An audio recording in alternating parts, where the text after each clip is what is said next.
Well, hello again. Long time no see. But it's only because of me being too lazy to do anything, make videos and all that good stuff. But then again, I'm not a professional whenever it comes to YouTubing, so this isn't really one of my best things I do. But, you know, for any of my regulars who check into my channel every now and again, I've been doing a little bit here and there, and of course you can probably immediately see this house that I'm working on, or that I've been working on.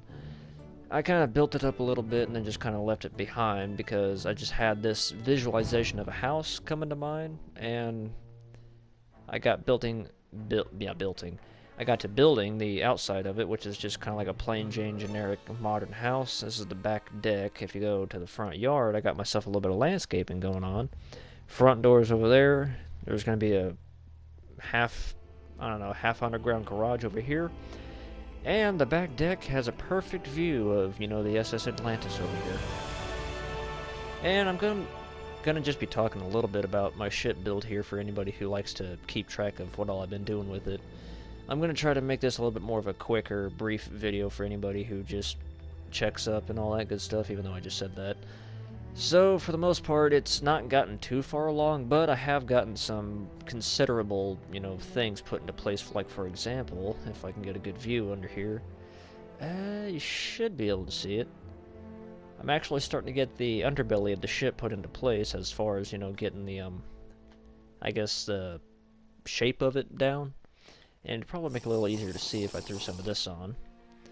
Okay, so you can kind of see it, and I even went as far as to, implementing the bow thrusters. Oop, can't see them. And for the most part, actually, no, this would be better to check out if I go over here, because I'm pretty sure I didn't implement an access hatch to the bow thruster tubes yet. But I have gotten a majority of it, drained out and cleaned out, so you can actually kind of see the propeller tubes and all that stuff. So, yeah, of course, this would be the bow thruster compartment, and this ship has, I'm pretty sure I put in 5 tubes. Yeah, 5 bow thrusters up front, and I'm thinking about putting 6 main propellers towards the stern whenever I get the actual, primary engine room put into place. But yeah, this is something that me and actually a couple of my buddies came along and helped me do the whole, sand wall tactic, and she put sponges in between it. I can't talk, it's going on about 9 o'clock at night, and I gotta work tomorrow, yay! But anyway, so we got about this much done at the bow, getting it drained out. Now we got a whole other mile of ship to do, way back there. And you could probably eyeball it just from here. This is actually the second thing, or actually no, third thing on the list. The second thing I was working on is towards the stern. But anyway, I've actually been getting the promenade deck, like the internal scaffolding, not scaffolding, but the internal structure and the frames and just kind of like the overall base skeleton of the promenade deck in place. And it's quite a big promenade, or I'm just going to call it. Actually, no, there really is nothing else to call it than promenade. I thought I had another word in mind. But yeah, it's a pretty excessively large promenade deck. If I were to count the decks here, that's 1, 2, 3, 4, 5, 6, 7, 8. Not including that. That's just for decorative ceiling stuff. So 7 decks. I already can't even remember what number I just counted, but yeah. 7 decks, and I've actually starting to get in a little bit of things put into place, like this little mini bar towards, like, that practically runs dead set even with the center spine line of the ship. It's kind of like a little wraparound bar. I mean, there's supposed to be more seats and chairs and stuff like that all along here. You got yourself some sugar cane, just some tall bushes, and a tiny little bit of water here just for the sake of extravagancy, if that's even a word. And as far as you can see, like for the first 5, I think that's 5 decks. Yeah, for the first 5, I am really not prepared for this. I just kind of had the idea of making this video just casually playing around, so I figured I'd just kind of get it out there. Just so you know. But anyway, oh shit, night vision's getting ready to run out. Anyway, so the first 5 decks actually have like this snaky, curvy design going along the entire length of the promenade deck on both sides. It's all symmetrical, so, anybody who has OCD, you don't have to worry about that, except for that little wraparound glass window there. Yeah, and then you got what I would call Thor's twins, if anybody knows what that is. The only reason why I am calling them Thor's twins is because I recently watched The Hunt for Red October with Alec Baldwin. And anyway, they mentioned something about being an underwater geographic uh, formation, like landmark underwater, and they call them Thor's twins, which is supposed to be like the opening to like an underwater canyon. I don't know if that's what it's really called. All I know is that that's what they call it in the movie, and since this ship is named the SS Atlantis, it would seem kind of a reoccurring theme for like certain areas inside this ship to be named after like, you know, mythical gods or just mythical locations and stuff like that. Excuse me, I tried to breathe, but it didn't work right.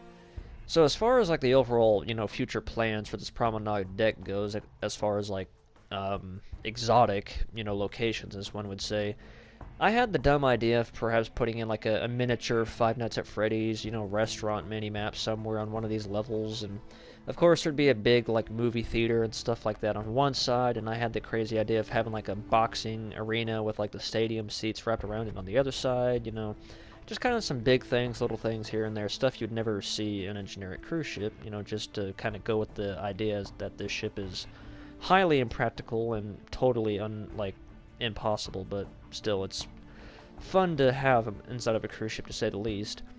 And probably one of the more interesting things on this Promenade deck is I have an attempted mini model of what the ship would look like from the outside if it were complete.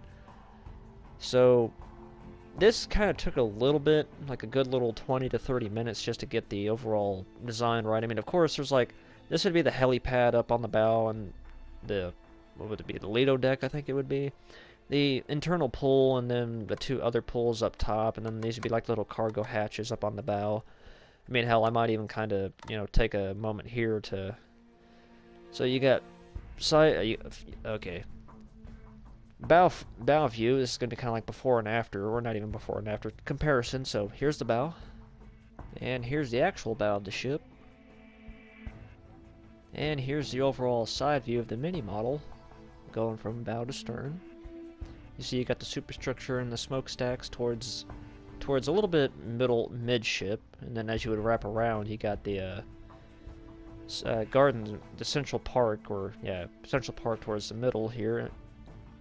And here's the outside side view of the ship, well, the actual ship. Of course, see, there's the main superstructure with the smokestacks, and then as you fly around to the rear, I'm just gonna cheat and just go over the top. And you got the Central Park area. So yeah, the mini model I did just about as good as I could, you know, to the scale as to how big it probably would be. It may not be perfect, but it is still somewhat freakishly scary as to how much fine detail I've been able to throw on this little mini model here, but it's still nothing special. I just thought it'd be kind of a cool little elegant touch to the Promenade deck to have like a mini model of the ship, you know, just kind of sitting here, kind of like a gigantic shopping strip. So it's just kind of like a fun little tribute or like homage to the ship that you're sitting on and all that stuff. And yes, the floor is made entirely of glowstone, and I plan on covering with carpet, you know, adding patterns here and there. And my motive to having the floor be entirely out of glowstone is so that way the bottom down here would actually still be thoroughly lit, because putting lights all the way up there and nothing down here, it would be excruciatingly dark. And I still have stuff to do with the ceiling to, you know, make it all bright and not seem so kind of dark up there.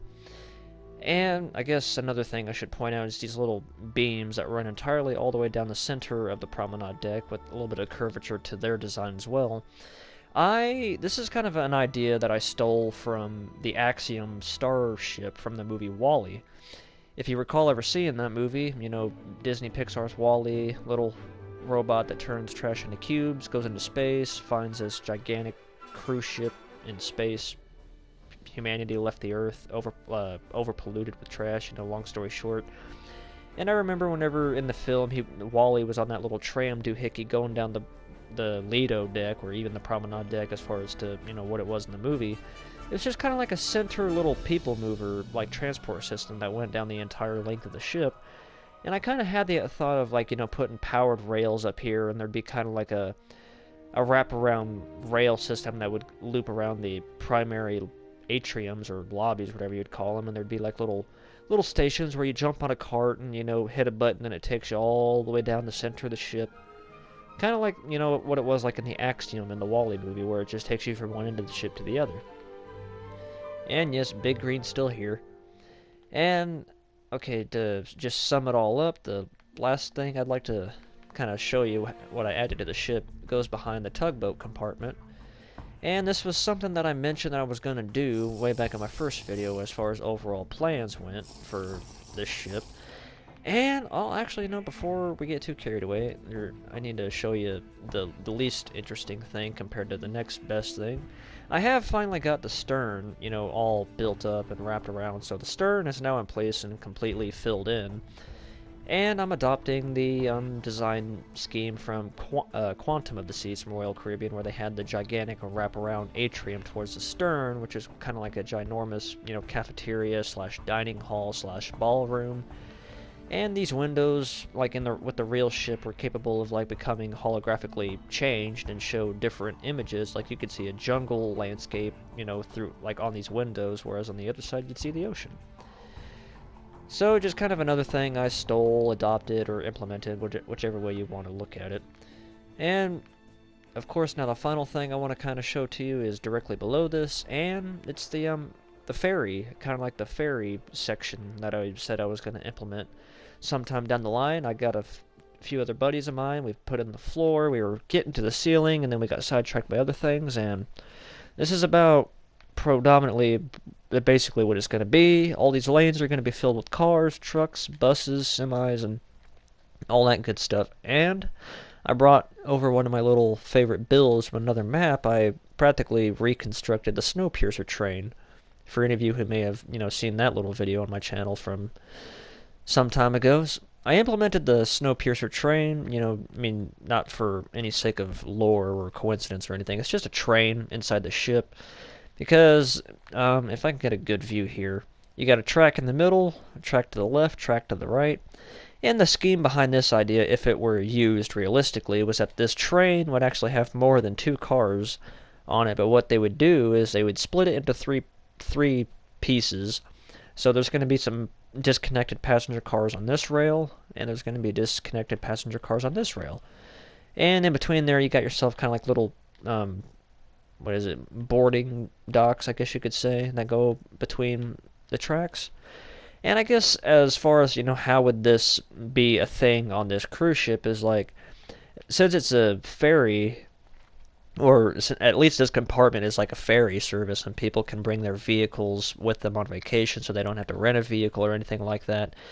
This, I'm just going to say the train, would actually be kind of like an excursion that the ship would provide, because, say, to some of the ports that it visits would actually have its own dedicated track built where this train can actually go do some laps around an island. People can ride on it, you know, as like an off-board event, you know, fine dine, you know, train goes pretty fast, see the scenery, and then it circles back and reboards the train, you know, by use of like a elevated dock and platform, and, you know, other diesel locomotives would shunt it back in here. But, you know, as far as practicality goes, you know, realistically speaking, this would never work, but it's just another crazy thing added to the ship.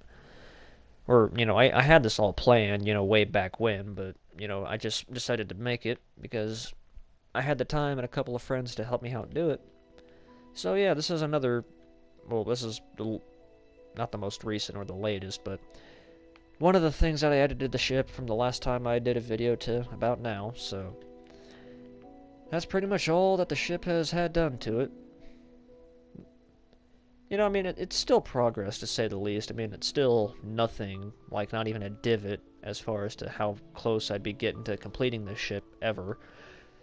But anyway, so I understand that by the time I upload this video, it's probably going to be pretty close to Christmas, so without further ado, I'm gonna shut this down, probably go get me something to eat, and get ready for bed, and go to work tomorrow. And as far as you as the viewer goes, I'm just gonna tell you, take care, have a nice day, and here in a few days' time, I guess I should tell you, Merry Christmas, and have a wonderful holiday, you know, spend time with your family. I will probably stay away from the games on Christmas Day. I mean, that's what I'm gonna do. So, you know, anyway, thanks for tuning in, and if you wanted to see what all I would do with the ship, here's what I've done. You know, get you checked up. Happy holidays, Merry Christmas, and you have yourself a wonderful day. Or night, whichever time it is, or maybe even morning. Anyways, take care.